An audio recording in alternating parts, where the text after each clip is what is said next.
Hello guys, so unbox natin yung ating unit na ENC603WB or MK18 Mode 1. So full metal unit to guys. Okay. So ilalabas ko na lang sa screen yung specs niya. So lalabas ko na lang dyan. So yan, i-edit ko naman to.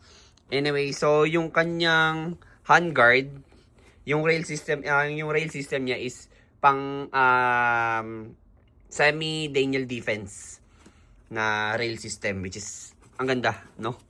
Napakaganda nito. So medyo pricey nga lang din siya. Ayan, so full metal handguard siya. Pwede kang maraming ilagay na accessories dito in the future pag mag-i-invest ka rin dito sa ating unit na ganitong style. So ito yung sights niya, metal din. May touch ng tan color. Okay, so ito yung muzzle niya. So, natatanggal din naman to. So, ito yung license card niya ng EMG, Colt, then Cybergun. Okay, so license siya ng EMG guys. Okay, so yung markings niya, naka-engrave naman yan. Ayan o. Metal trigger, metal yung receiver, metal yung gearbox. Okay, so naka-ambi yung fire selector. So, merong semi-auto safety. So, may swivel for sling attachment.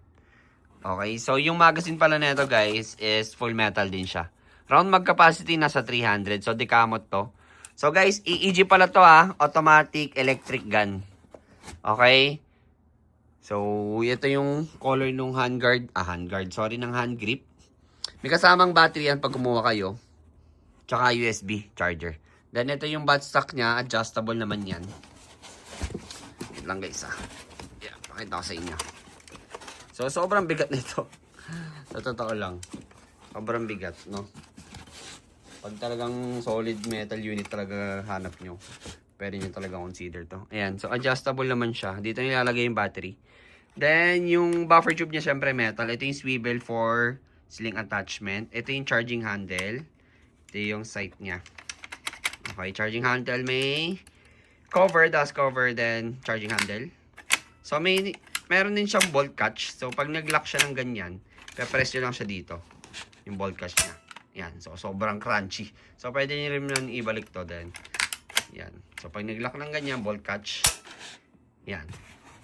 Okay. So, wait lang guys Isin lang natin. Yan. So, may sticker siya. Itsura. Maganda siya guys. For naghahanap kayo ng quality unit, consider nyo tong ENC natin na 603WB MK18 Mode 1. Ayan, ang ganda ng specs guys. Promise. Pag ni-research nyo to, sobrang ganda. Nabigat nga lang kasi nga full metal din siya. So anyway, upload naman natin sa Google Drive. So make sure nakafollow kayo sa ating TikTok account. Yan, lalabas ko sa screen. Pati yung Facebook page ko, ilalabas ko sa screen yan yung mga official natin. Okay, so thank you so much guys.